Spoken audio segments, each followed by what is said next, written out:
The bust of Nefertiti, discovered in 1912 in the ruins of Tel the Amarna artifact, solidified the Egyptian queen as a global icon of beauty and power. However, the use of computed tomography scans on the 3,300-year-old artifact revealed that beneath the perfect layer of plaster lie details suggesting a far more complex narrative, marked by evidence of betrayal and political violence in the Amarna era. But before we begin, don't forget to like and subscribe to our channel. While the bust rests in Neuss at the museum in Berlin, modern technology is also advancing in the search for her tomb, possibly hidden in secret chambers. This new scientific evidence is beginning to rewrite Nefertiti's trajectory, moving her from the position of mere consort of Akhenaten to a central figure, possibly tormented by the intense power struggles of ancient Egypt. But when a team of researchers from the German Institute for Imaging Science decided to examine the sculpture using computed tomography, a method that uses X-rays to scan the interior of an object without damaging it and produce highly detailed three-dimensional images, the results astonished them. Beneath the outer layer of plaster was a limestone core containing a completely different face. The nose was more prominent. Detailed analysis of Nefertiti's bust revealed that the perfection of her face was, in fact, a deliberate artistic construction. Beneath the outer layer of plaster, computed tomography identified a limestone sculpture with real human features, including wrinkles and asymmetries that the sculptor Thutmose chose to smooth out. This alteration of reality served a greater purpose: the political and religious propaganda of Akhenaten's regime, amidst a revolution that replaced traditional gods with the worship of the solar disk. Nefertiti emerged as the public face of the new ideology, being portrayed in roles of authority previously exclusive to pharaohs. The bust functioned as a prototype or reference model, created to be replicated throughout the empire, ensuring that the queen's image conveyed unwavering stability and divinity. By hiding the human face marked by time behind a mask of perfection, the regime sought to legitimize its authority through impeccable iconography. Thus, modern science reveals that Nefertiti's iconic beauty was an instrument of power designed to project an image of absolute control during a period of profound uncertainty and transformation in ancient Egypt. The face the world sees today is not the true face of Nefertiti. It is a refined and idealized version, created to serve a specific political purpose. Yet this deception is only the surface. Beneath it lie deeper layers, each one darker than the last. A name erased, an identity rewritten. Nefertiti disappears from the historical record around the 12th year of Akhenaten's 17-year reign. There is no announcement, no recorded funeral, and no identified tomb. A woman who once appeared on almost every temple wall and palace relief suddenly disappears from official history. For generations, this disappearance was explained by family causes such as illness, plague, or natural death. But archaeological evidence accumulated over decades suggests a much more complex explanation. In temples and monuments from the final years of Akhenaten's reign, researchers have identified a striking pattern. Nefertiti's name was deliberately carved out and replaced with another, not randomly, but systematically in various locations. At the same time, a new name appears in historical records: Neferuaten, a ruler who reigned briefly after Akhenaten and before the rise of Tutankhamun. What is striking is that the actual titles and inscriptions associated with the inscriptions Neferuaten contain grammatical markers indicating a female identity. Some inscriptions use feminine pronouns and endings. Egyptologist James Allen and other scholars argue that Neferuaten and Nefertiti, they were the same person, suggesting that Nefertiti ascended to the throne under a new name after the death or loss of power of Akhenaten. Such transformations are not unprecedented in Egyptian history. Hatshepsut, the most prominent female pharaoh, also altered her identity and image to rule. But what happened in Nefertiti's case seems even more extreme. Inside Tutankhamun's tomb, discovered by Howard Carter in 1922, researchers found numerous objects showing clear signs of hasty modifications. On certain jewels and gold artifacts, original inscriptions using feminine pronouns had been scraped off and replaced with masculine ones. Names had been altered. These changes were not the result of time or natural damage. They were intentional, carried out with tools. The conclusion of many scholars is that these items were originally made for a female ruler, most likely Nefertiti, in her role as Neferuaten, and then repurposed for Tutankhamun during a dynastic transition. Her memory wasn't simply erased, it was overwritten. That's the second layer of deception. Nefertiti didn't just disappear from history. Their story was replaced with someone else's. Names were removed. Titles were redistributed. Objects have found new owners. And when one returns to the nameless bust, the only royal portrait without an inscription in all of ancient Egypt, the question changes. It is no longer why her name is missing. The question then becomes who removed it and why they needed to go so far. Shattered bones and the truth of DNA. If names can be erased and objects can be reassociated, then what happened to Nefertiti's body? This question has haunted archaeologists for over a century. In 2022, science offered an answer for which few were prepared. In 1817, explorers discovered a small tomb in the Valley of the Kings, the royal cemetery near Luxor, Egypt. It was designated KV-21. Inside were two female mummies, both unnamed, without royal funerary objects or burial texts. One of them, identified as KV-21b, had her arms positioned in a regal pose, one hand clenched as if holding a scepter. This suggested she was a woman of royal status, but her identity could not be determined at the time.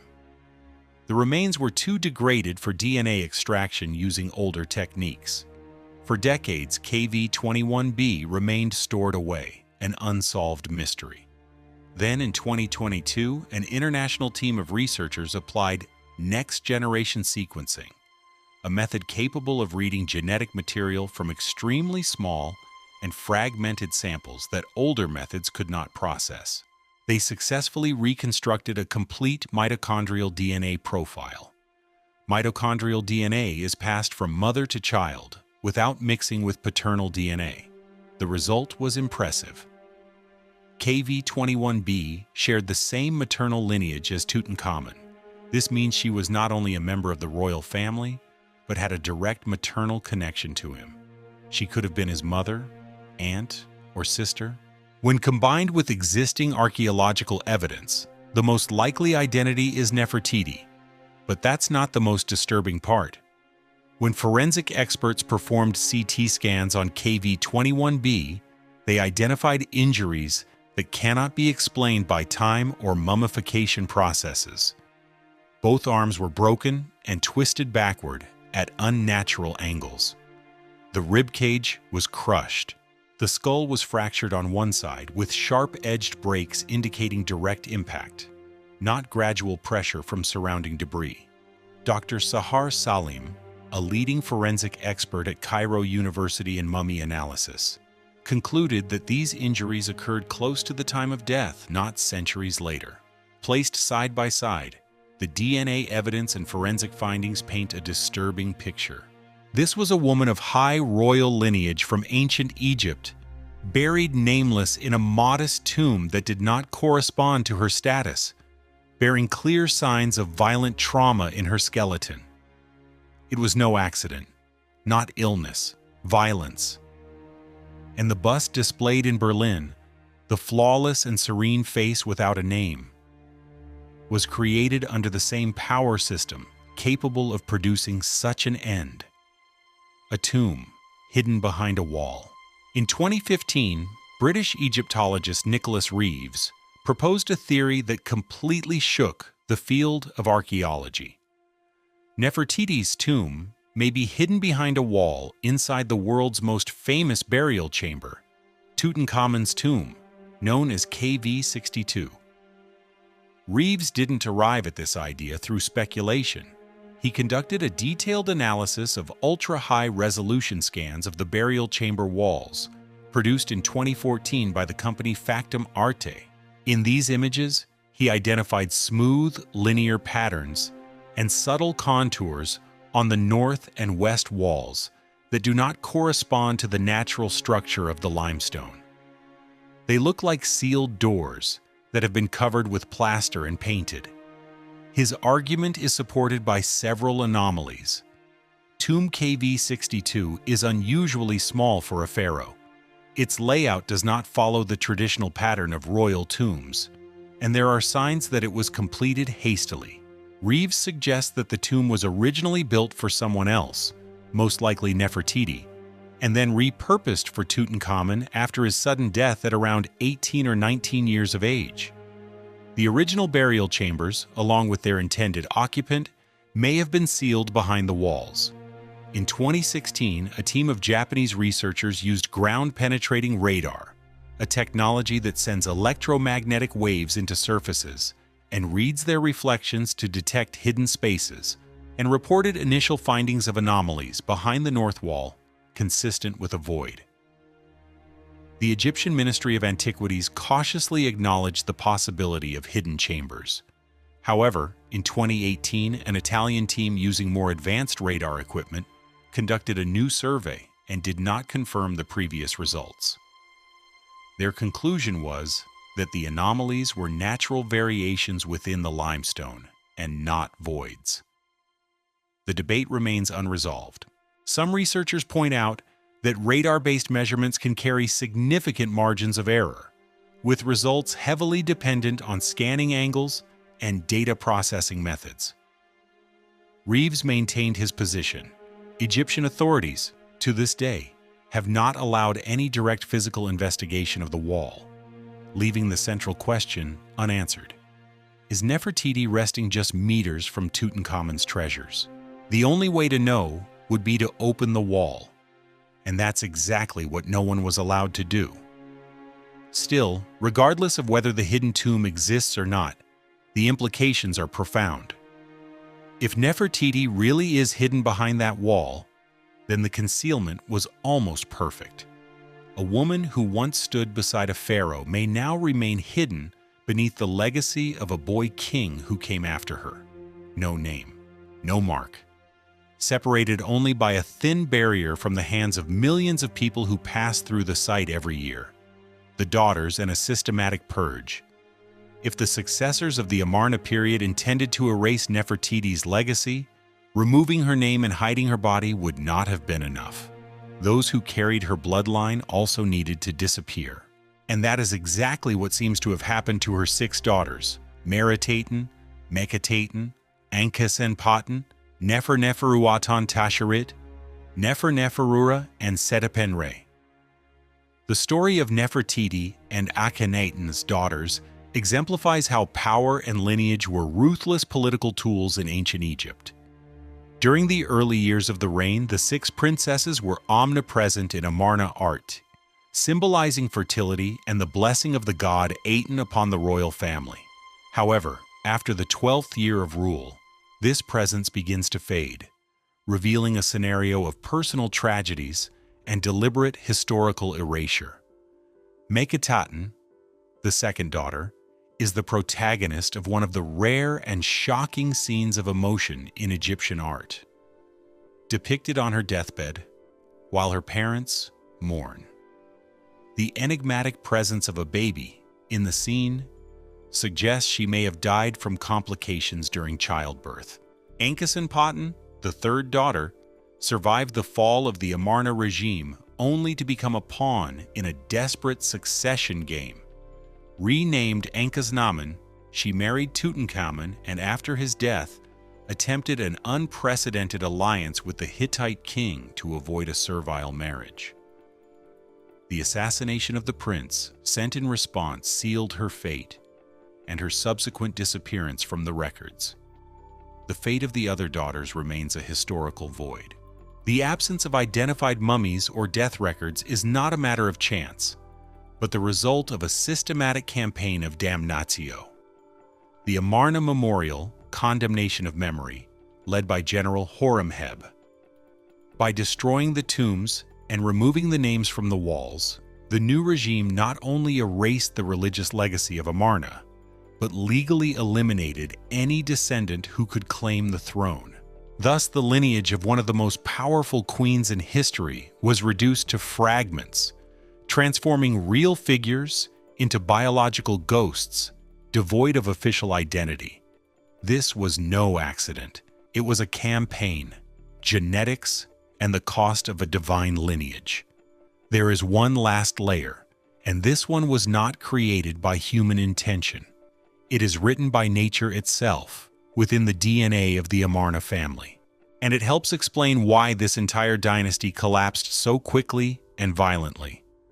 In 2010, a study published in the medical journal JAMA conducted genetic analyses on several mummies associated with Tutankhamun.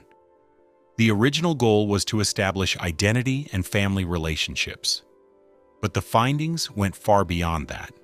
Researchers have identified clear evidence of multiple generations of marriages between close relatives, unions between intimately related individuals. This was a deliberate practice within the Egyptian royal family. By marrying within their own royal lineage, they believed they were preserving a divine lineage. Genetically, the consequence is the accumulation of harmful recessive genes. These are genes that may remain hidden when only one copy is present, but can cause disease when inherited from both parents. Tutankhamun is a clear example. Computed tomography scans revealed deformities in his feet, signs of multiple medical conditions, and a fragile bone structure. He needed canes to get around. Several of these canes were found in his tomb, not as symbols of authority, but as practical tools. He died around the age of 18 or 19, likely due to complications caused by the accumulation of these health conditions. When KV-21b's DNA profile was added to the analysis in 2022, a specific mutation caught their attention. It is associated with connective tissue disorders, conditions that affect the tissues responsible for connecting organs and bones. These disorders can make bones more fragile, delay wound healing, and increase the risk of internal bleeding. When this is placed alongside the evidence of violent trauma in KV-21b, a possibility arises. Whoever inflicted that violence may have known that this woman was physically more vulnerable than most, more susceptible to fatal injuries. If this person was indeed Nefertiti, then her immense political power contrasted sharply with her biological frailty. Beyond genetics, studies of tissue samples from Amarna period mummies have revealed another worrying factor: unusually high levels of mercury, arsenic, and lead dust compared to mummies from other periods. These substances are linked to mineral pigments widely used in the sun temples and palaces of Amarna. Prolonged exposure can damage the nervous system, weaken the immune response, and gradually reduce bone strength. In other words, the very environment created by the Amarna court, radiant sun temples adorned with mineral pigments, may have slowly poisoned them over the years. Not intentionally, not as a conspiracy, but with a similar result. A ruling family with declining health, weakened immunity, and shorter lives. The Amarna dynasty failed not only politically, it failed biologically. And Nefertiti, despite being among the most powerful of them, was not immune to this reality. What that face truly represents returns to the bust displayed in the Noise the sculpture. Now seen in the light of all that has been discovered, takes on a completely different meaning from how it is usually presented. She is not a symbol of timeless beauty. She is not a tribute to a great queen. She is a constructed object created during a period of unstable power, designed for a specific purpose, and preserved to this day largely by chance, because she was left behind in a sculptor's workshop when the city of Amarna was abandoned. The outward appearance, perfect, symmetrical, and youthful, is the controlled version. The idealized version, the one approved by authority. The inner face, less refined, marked by subtle lines and asymmetry, is closer to reality, although it is still only stone and plaster. The real woman may be in tomb KV-21, unnamed, with broken bones, buried in a manner unworthy of any member of the Egyptian royal family. There is, however, a striking paradox. The systematic erasure of Nefertiti's legacy was almost entirely successful, keeping her name in oblivion for over 3 millennia. Her daughters disappeared, and her tomb remains an enigma. But fate held a historical irony. The iconic bust survived precisely because it was anonymous. Abandoned in Thutmose's workshop without any real inscriptions, it escaped destruction during the Amarna campaign because it was invisible to the pursuers, remaining buried until 1912. However, modern science warns that flawless face is not the real Nefertiti, but an instrument of power molded for posterity. While the sculpture displays a serene perfection, technologies such as DNA, CT scans, and ground-penetrating radar reveal a biological reality marked by trauma, political tensions, and a possible violent end. Beneath the layers of plaster and the official narrative emerges the face of a real woman whose story was deliberately suppressed, transforming Egypt's most famous work of art into the prime evidence of a historical crime against her identity.